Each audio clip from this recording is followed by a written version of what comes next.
sua mão para cá. Senhor, muito obrigado pela vida do pastor Ed.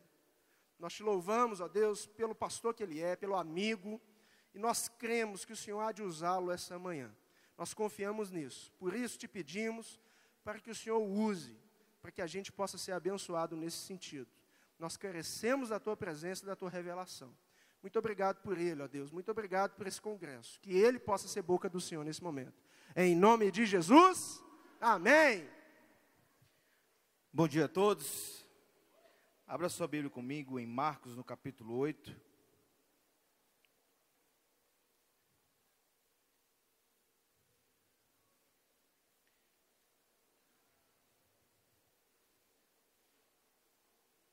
Quando você abre, eu sou também um dos pastores ali da Igreja Batista Getsemane, tenho o privilégio de servir a nossa juventude Getsemane, de ser um braço na vida do pastor Tiago, da pastora Fabiana e todos os demais pastores. Tem sido um privilégio caminhar com eles e descobrir o chamado, a visão que a nossa juventude tem se proposto a viver, e é um privilégio para mim. Um dos maiores milagres depois da salvação é o casamento. Então eu sou casado e com a pastora Fabiana, pastora Poliana.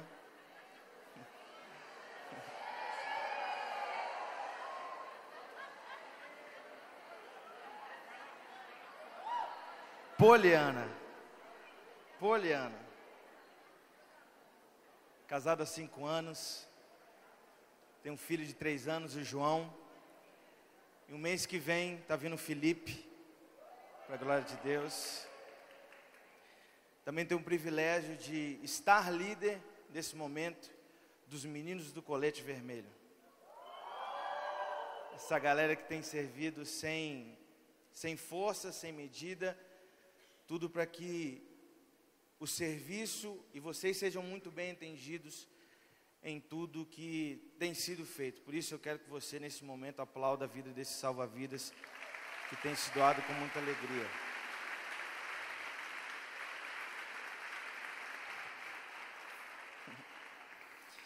Abriu aí sua Bíblia? Marcos 8, 31, diz assim: então ele começou a ensinar-lhes que era necessário que o Filho do Homem sofresse muitas coisas e fosse rejeitado pelos líderes religiosos, pelos chefes dos sacerdotes e pelos mestres da lei, fosse morto e 3 dias depois ressuscitasse. Ele falou claramente a esse respeito. Então Pedro chamou-o à parte e começou a repreendê-lo.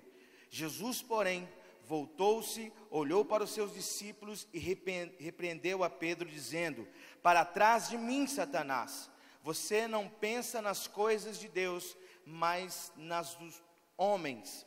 Então ele chamou a multidão e os discípulos e disse: se alguém quiser acompanhar-me, negue-se a si mesmo, tome a sua cruz e siga-me. Pois quem quiser salvar a sua vida, a perderá. Mas quem perder a sua vida por minha causa, pelo Evangelho, a salvará. Pois que adianta ao homem ganhar o mundo inteiro e perder a sua alma? Ou o que o homem poderia dar em troca a sua alma? Se alguém se vergonhar de mim, das minhas palavras, nessa geração adúltera e pecadora, o Filho do Homem se envergonhará dele quando vier a glória do seu Pai com os santos anjos. Que Deus nos abençoe. Jesus está indo em direção a Jerusalém. E no meio do caminho, Jesus passava por várias cidades, lugares, vilarejos. E nesses lugares, cidades e vilarejos, Jesus fazia os seus sinais, as suas curas, os seus milagres. E esses sinais e esses milagres não eram milagres pelo milagres, porque as pessoas que Jesus ressuscitava, logo depois ela morreria. As pessoas que Jesus curava, elas também passariam. As curas que Jesus realizava era para testificar que de fato Ele era o Filho de Deus. e que todos pudessem compreender a grandiosa obra que Cristo veio realizar aqui nessa terra. E também a cura e os milagres, Jesus também aproveitava no meio do caminho para ensinar aos seus discípulos acerca do reino de Deus. Se a gente acompanhar um pouquinho no versículo 27, Jesus se dirige aos discípulos, enquanto no meio desse caminho ele chega em Cesareia, uma cidade portuária, ele pergunta para os seus discípulos assim: quem o povo está dizendo que eu sou? O que está rolando de conversa no meio do povo a respeito de mim? E eles começaram a dizer: dizem que você é um grande mestre, dizem que você é um profeta, dizem que você é um grande homem de Deus. Mas e vocês? Jesus volta para os seus discípulos e pergunta: eu entendi o que o povo está dizendo, mas e vocês? Qual é a impressão de vocês sobre mim? Nesse momento, Pedro se levanta e declara uma das maiores verdades sobre Cristo. Ele diz: tu és o Cristo, o Filho do Deus vivo.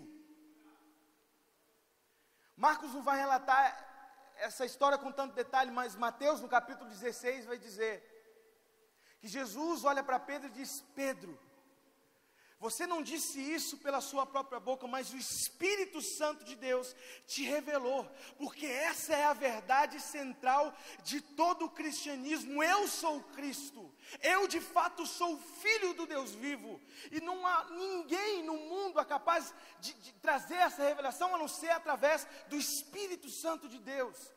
E através dessa declaração, Pedro, eu vou edificar a minha casa, eu vou edificar a minha igreja.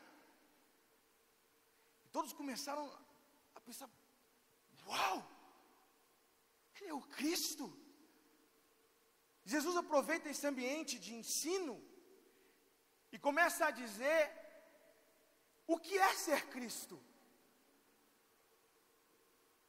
Já que Pedro disse: tu és o Cristo, então ele disse: deixa eu explicar o que é Cristo. Então Jesus começa a dizer aquilo que está escrito, a profecia que está lá em Isaías 53, de que haveria um homem sem beleza, haveria um homem sem formosura, haveria um homem que ele em si não haveria nada que o agradasse e fizesse com que as pessoas se aproximassem dele. E que esse homem haveria de sofrer, esse homem seria rejeitado, e esse homem seria humilhado, e esse homem encontraria a morte, ele sofreria, ele seria rejeitado, e esse homem morreria. Jesus estava falando de si mesmo. Jesus contou para os discípulos e para as pessoas que estavam à sua volta a obra da redenção, o que deveria ser necessário para que toda a humanidade encontrasse a salvação no Cristo, o Filho do Deus vivo, o ungido de Deus, o separado de Deus. Nesse momento, Pedro se levanta mais uma vez, chama Jesus no canto, fala: Jesus, que viagem é essa, velho? Que papo é esse de morrer? Eu acredito que Pedro falou: mas não, tu és o Cristo, o Filho do Deus vivo, e sobre a minha palavra você vai edificar a igreja. Aí imagina Jesus com a mão na cabeça, falando assim: quem chamou esse cara? Aí ele percebe: foi eu mesmo. Para com isso, Jesus, com essa ideia de morrer, com essa ideia de sofrer. Tu és o Cristo, é o Filho de Deus. Não tem sofrimento para o Filho de Deus, não tem rejeição para o Filho de Deus. O Filho de Deus é eterno, o Filho de Deus nunca morre. Ele está no canto, lavando Jesus, dando uma bronca em Jesus. Jesus aproveita mais uma vez para ensinar a todos. Ele chama Pedro de volta para a roda, segura forte na mão de Pedro, como diz: segura, não sai daqui não. olha para Pedro, olha para os discípulos e diz: para trás de mim, Satanás. O cara que foi levantado pelo Espírito Santo na mesma cena, no mesmo momento, ele é boca de Satanás. Não quer dizer que Pedro caiu ajoelhado com suas mãos para trás, com a voz rouca. E Jesus pegou alguma coisa e começou a entrevistar ele, perguntando se, da onde ele vinha, qual que é o nome, quem que ele estava amarrando.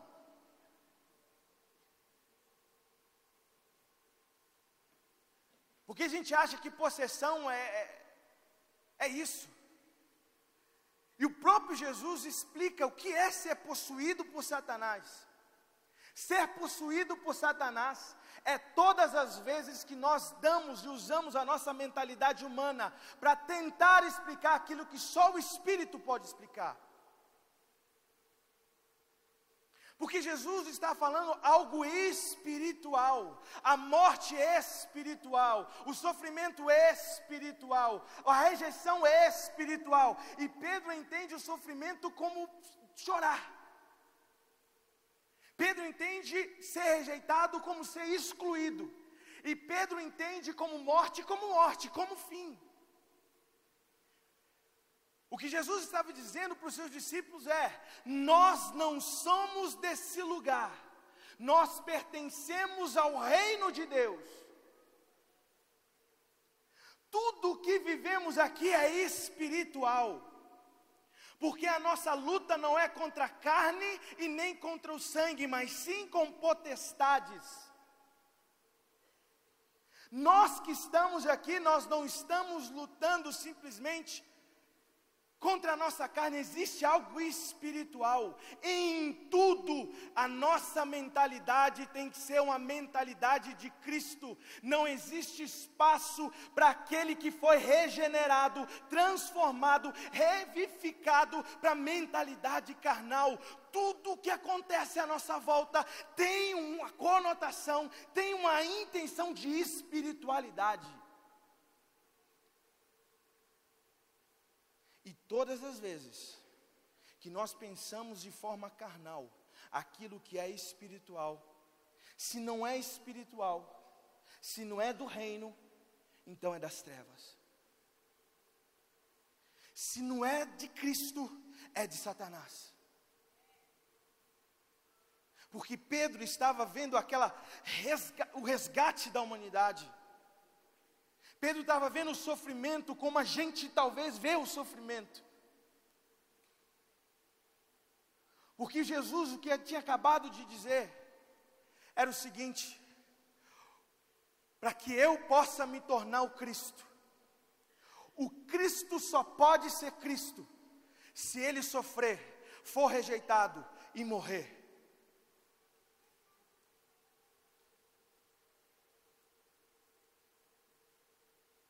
Quantos discípulos de Jesus nós temos aqui? Quantos discípulos de Jesus nós temos aqui? Jesus nos ensina. Então, ele chamou os seus discípulos. Quantos são os discípulos? E disse: se alguém quiser me acompanhar, negue-se a si mesmo, tome a sua cruz e siga.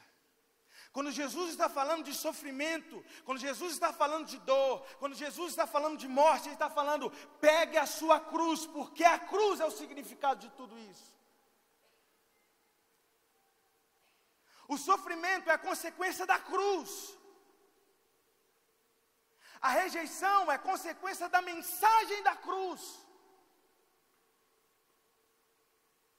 A morte, ela é feita na cruz. E Pedro, quando diz para Jesus: para com isso, Jesus, ele meio que está dizendo: esse papo de sofrimento está por fora. Esse papo de dor, esse papo de morte, está por fora. Não tem que ter dor, não tem que ter sofrimento, não tem que ter morte. Tem que ter milagre, tem que ter cura, tem que ter...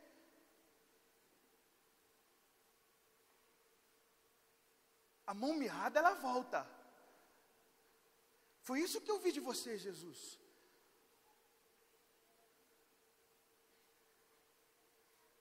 Pedro não entendeu que para ser discípulo, também é necessário enfrentar sofrimento, rejeição e morte.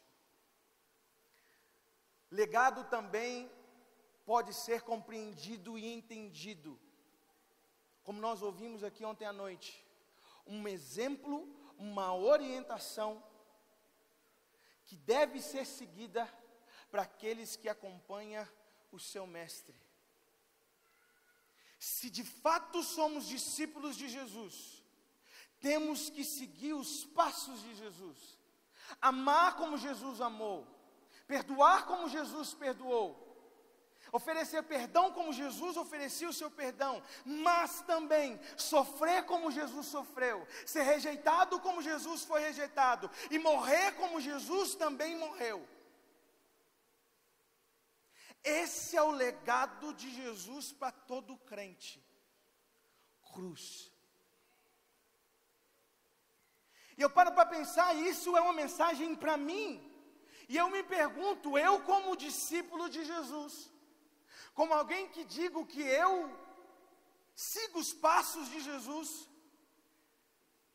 estou sofrendo? Ou tudo para mim está confortável do jeito que está? Eu estou sendo rejeitado? Ou então eu consigo estar em todos os lugares porque eu sou igual? Será que eu estou morrendo?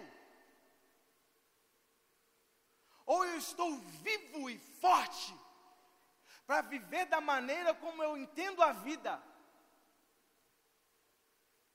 Se não existe sofrimento, se não existe rejeição, e se não existe morte, nós somos tudo.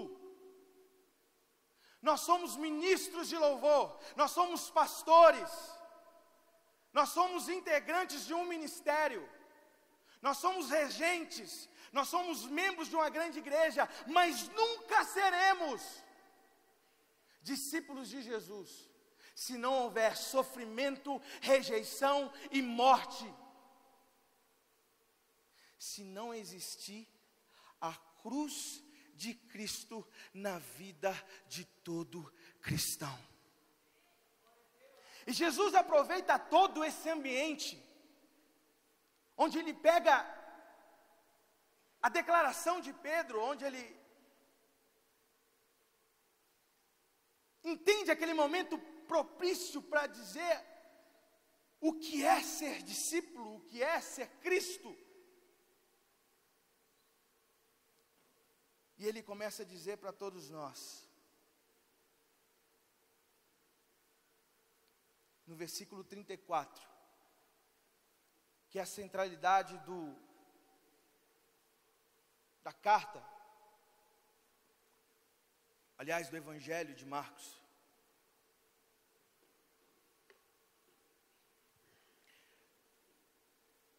É o versículo 34. Jesus chamou os discípulos e a multidão e disse: se alguém quiser, nós não somos obrigados a nada. Na dinâmica do reino, você não é obrigado a nada. Porque se for obrigação, você não entendeu o chamado. A gente faz porque manda, e não porque entende. Para iniciar, para começar, para dar um start, Jesus diz: se alguém quiser, se alguém quiser aceitar esse chamado, essa convocação, para viver esse exemplo que eu mesmo estou dando. E entenda bem, porque eu já disse o que é ser Cristo, E se você quer seguir o Cristo, os passos para seguir a Cristo é sofrimento e morte. Só que Jesus não está falando do sofrimento raso. A gente tem sofrido por coisas que dá até vergonha. O pastor Tiago falou sobre isso. No acampamento passado, numa roda de meninas, as meninas estavam desesperadas para casar. Desesperadas, sabe aquele papo frenético de contrição mesmo, de assim, chamar um pastor, alguém para ver o que está acontecendo aqui. Eu vou ficar para titia, é que ninguém me olha, é que ninguém me...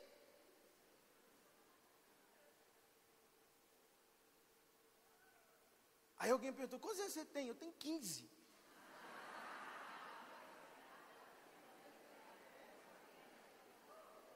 A pessoa, 15 anos sofrendo. Porque não tem um marido, porque não tem... Menina, você tem 15 anos de idade. O sofrimento está vindo de tudo quanto a gente sofre. No mundo rápido, dinâmico, a gente sofre. Porque a luz do aplicativo não fica azul. A gente sofre.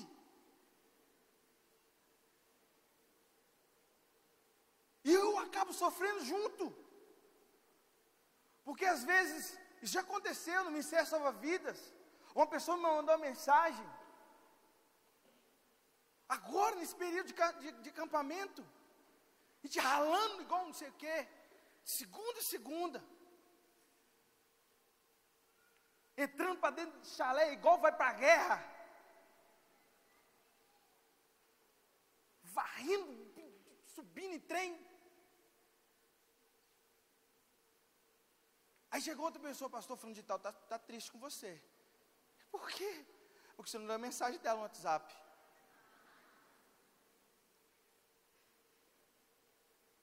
É para alguns, mas a maioria está assim.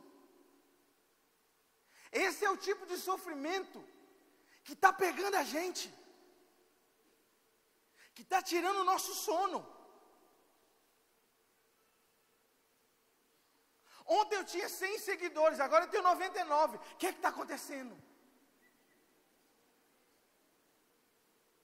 Foi a foto que eu postei com a mamãe. Eu falei que a mamãe passou um creme no cabelo.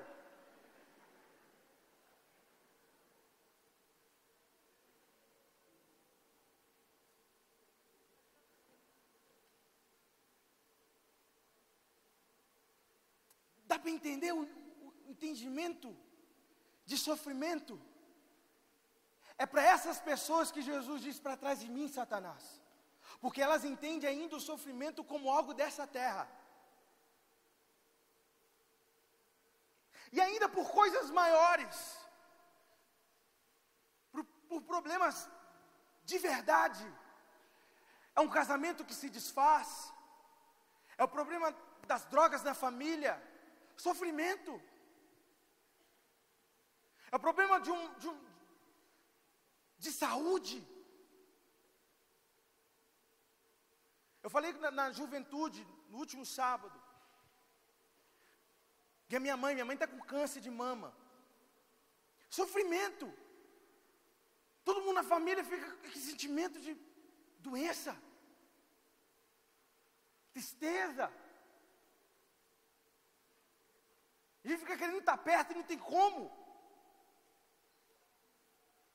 Mas Jesus falou sobre esse sofrimento também.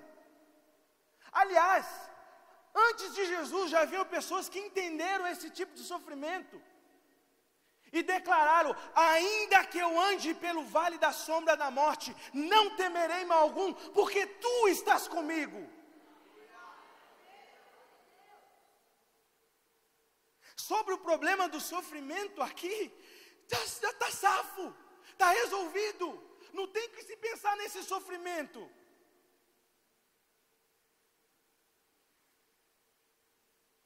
Porque Ele é um Deus que está perto.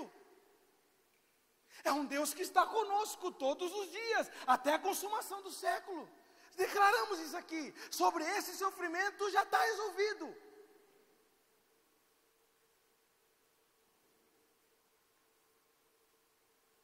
Mas a pessoa que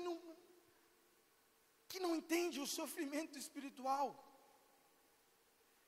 o que Jesus está dizendo esse sofrimento é o rompimento, é a quebra de relações com o mundo, é o rompimento dos seus desejos com o mundo e viver para Cristo. Esse é o tipo de sofrimento que a gente tem que ter. É o sofrimento de que a carne quer, mas eu sigo a Cristo. E isso a gente só vai conseguir depois da cruz.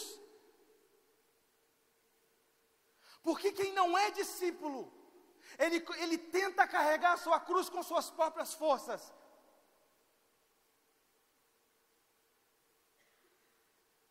Quem não é discípulo até talvez atende esse chamado.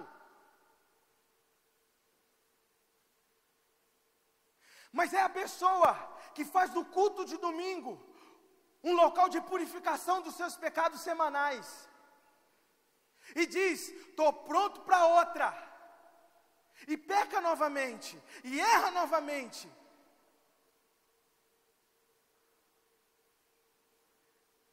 É como se um motorista, ou como uma pessoa, ela faz o curso, tem a carteira de habilitação, ela pega o seu carro, mas é uma pessoa completamente irresponsável. Ela fura o sinal, ela corre acima do limite permitido, ela não acende farol à noite, ela não usa o cinto de segurança, e ela vai tomando multas e pontos na carteira até o momento que ela não tem mais carteira, a sua carteira é apreendida, e ela então vai ter que fazer um curso de reeducação, e para haver a sua carteira novamente, e quando ela recebe a carteira novamente, ela comete fazer os mesmos erros e as mesmas infrações. Essa pessoa nunca foi motorista, ela sabe ligar um carro e dar partida num carro, mas motorista ela nunca foi, ainda que ela tenha uma habilitação, ela nunca foi motorista. Assim como o fato de carregar uma Bíblia não faz de você um crente, assim como você pertencer a um grupo de ministério, assim como você cantar, levantar a sua mão, não faz de você um adorador.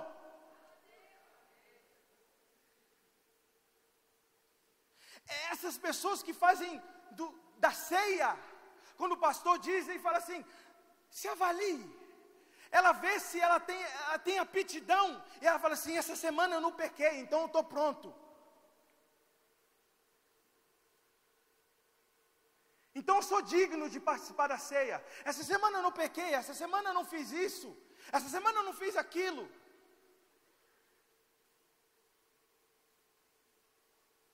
E ela atribui o seu esforço, e ela atribui a sua capacidade de não pecar e de não errar, digna de participar da ceia. Você não é digno de participar da ceia porque você se esforça para ser santo. Você participa porque o sangue do Cordeiro foi vertido na cruz do Calvário e a graça do Senhor está sobre a sua vida. Se fosse assim, Paulo não escreveria que é a nossa fé em Cristo Jesus que nos salva. Ele escreveria, suportai-vos as tribulações, seja forte, porque assim você terá a capacidade de enfrentar os seus desafios da semana, você será um vencedor, pense positivo. Se resumiria a você e não a Cristo, mas o Evangelho não tem nada a ver comigo e com você, o Evangelho tem a ver com Cristo Jesus, o Salvador, o Cristo, o Filho do Deus vivo. É sobre Ele, é para Ele, por Ele são todas as coisas. Tudo o que fazemos, se comemos, se bebemos, se vestimos, porque por Ele nós existimos, por Ele nós nos movemos, por Ele nós somos quem somos.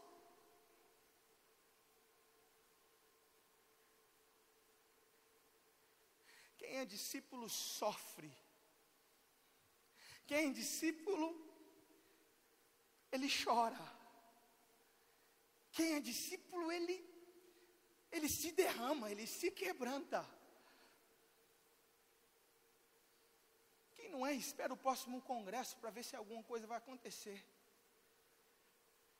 Mas é um chamado, se alguém quiser.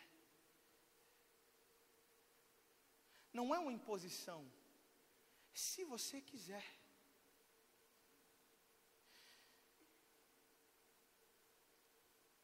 Esse convite é um convite para negar-se a si mesmo. É a segunda coisa que Jesus disse. Jesus então chamou a multidão, os discípulos, e disse: se alguém quiser acompanhar-me, negue-se a si mesmo. Assim como Pedro negou a Jesus, assim deve ser a negação do discípulo verdadeiro para o pecado, para o erro. A mesma intensidade, a mesma bravura, a mesma coragem para dizer não para o pecado.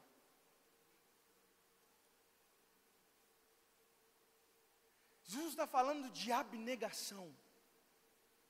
E a abnegação não pode ser confundida com martirização. Martirização é aquilo que você faz quando você tem um problema, quando você tem uma dificuldade, um pecado, um ciclo vicioso. E você diz: vou ficar um mês sem me masturbar. Vou ficar um mês sem falar da vida dos outros. E aí vem aquela coisa, você fica sabendo de uma coisa e isso é martirização. Vou fazer um jejum para poder me livrar desse pecado e desse erro, achando que a falta de alimento vai produzir em você uma força sobrenatural, que vai fazer com que você suporte as provações e a dificuldade.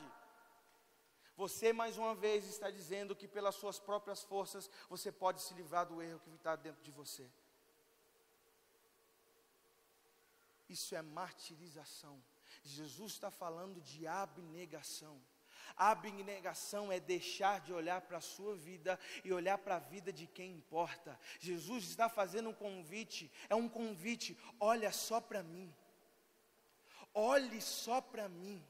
Tem gente que em Deus é o problema. Tem pessoas que põem o problema num pilar e falam assim: olá problema, bom dia, eu te venero mais uma vez. São aquelas pessoas que falam: pastor, eu não consigo me livrar disso. Você encontra na outra segunda, ela fala: pastor, eu ainda continuo nisso. A gente ora, a gente vive a vida, a pessoa: estou nisso.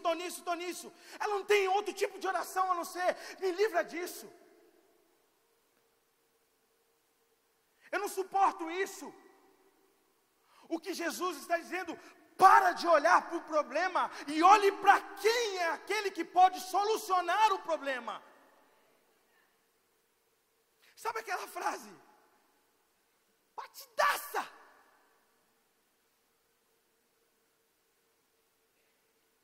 Até confundi a frase aqui na minha cabeça agora. Como é que é? Ninguém sabe. Resumindo, ninguém sabe. É aquele negócio assim: não diga para Deus o tamanho do seu problema. Diga para o seu problema o tamanho do seu Deus. É isso? É isso. É batida, é velha, mas é isso. Tem gente dizendo para o problema, ou tem dizendo para Deus. E agora me confundi.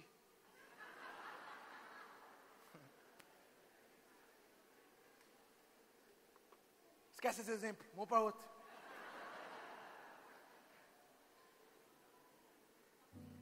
Tem gente que só sabe fazer uma oração: Deus me livra desse pecado. E nunca conseguiu dizer: Deus, se mostra para mim um Deus amoroso.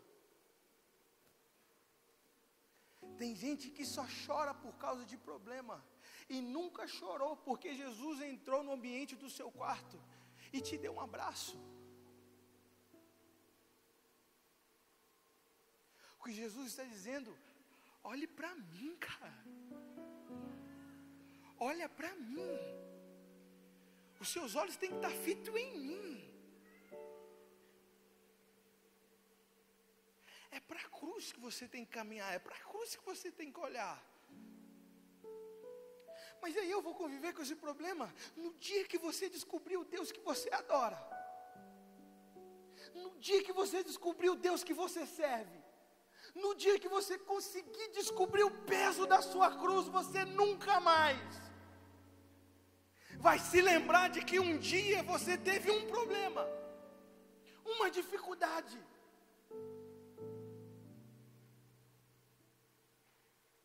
Nunca mais é muito tempo, talvez você se lembre todos os dias. Mas Cristo irá te sustentar, porque você descobriu que Ele sustenta. E não somente corrige, você descobriu que Ele tem graça, que Ele tem amor, que Ele tem bondade. E não só quis sugar dele algo que pudesse resolver o seu problema, porque você é um líder e não consegue se livrar desse problema.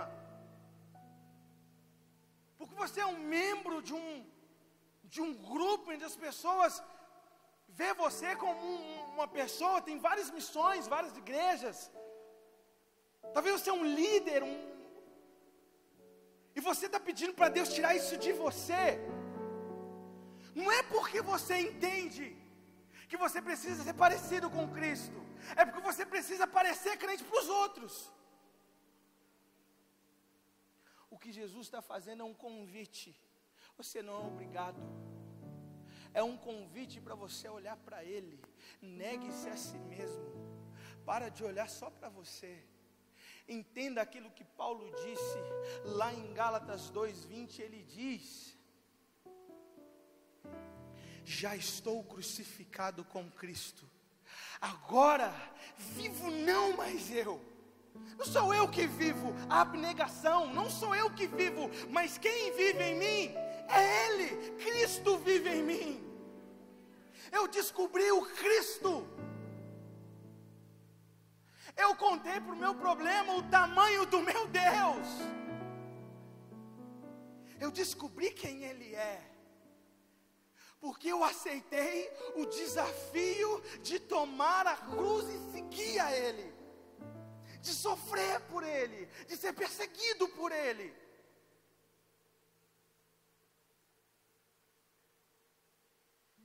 E por fim, Jesus nos convida também.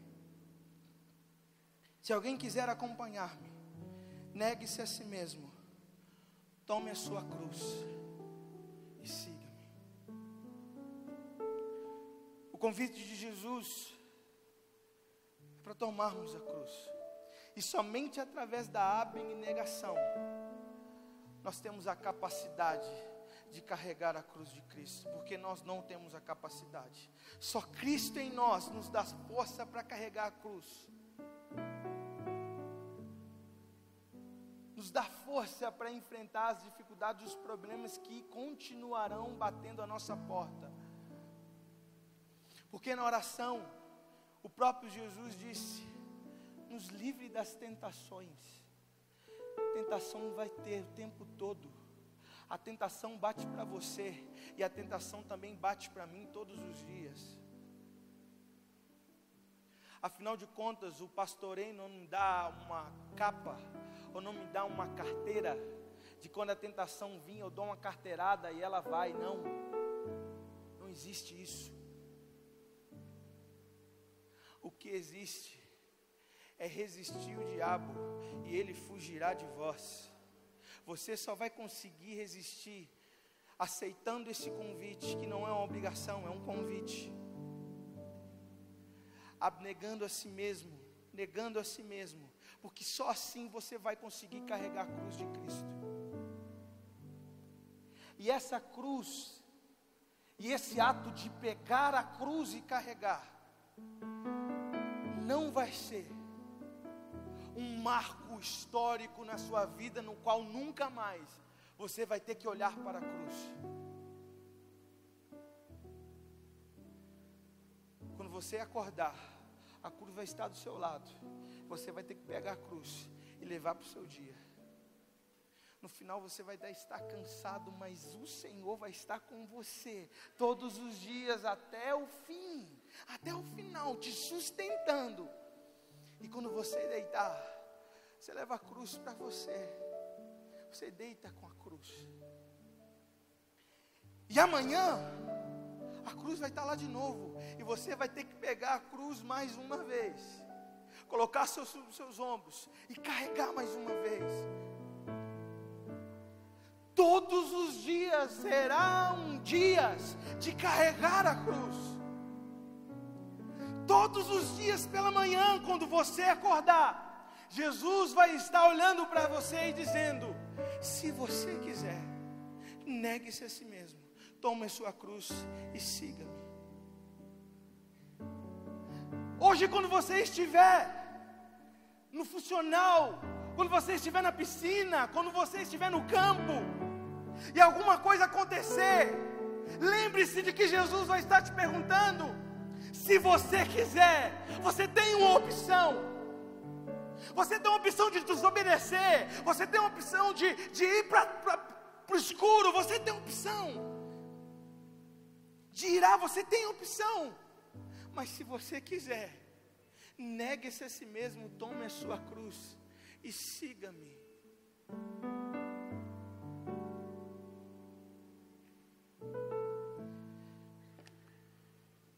Quem olha para a cruz com um olhar de tragédia, como um lugar de vergonha, nunca entendeu o que é ser cristão de verdade. Mas o verdadeiro discípulo olha para a cruz e percebe que aquele lugar é o lugar que ele vai ter que habitar até o dia que Cristo voltar. O convite de Cristo, ou o legado que Cristo quer deixar, é um legado de sofrimento, de rejeição e de morte. Não a morte aqui, mas a morte de quem nós somos. Porque um dia ele enfrentou isso. Mas como o texto diz, ao terceiro dia ele ressuscitou. Ir para a cruz é sinal de que nós estamos morrendo para nós mesmos, mas estamos abrindo uma nova história para a eternidade. E para essa eternidade não existe fim, é por toda a vida. Não existe limitação. É uma morte para os nossos desejos, é uma morte para a nossa finitude, para vivermos uma vida de abundância, alegria transbordante em Cristo Jesus. É só através da cruz de Cristo. A cruz, o maior legado que Cristo deixou para todo crente.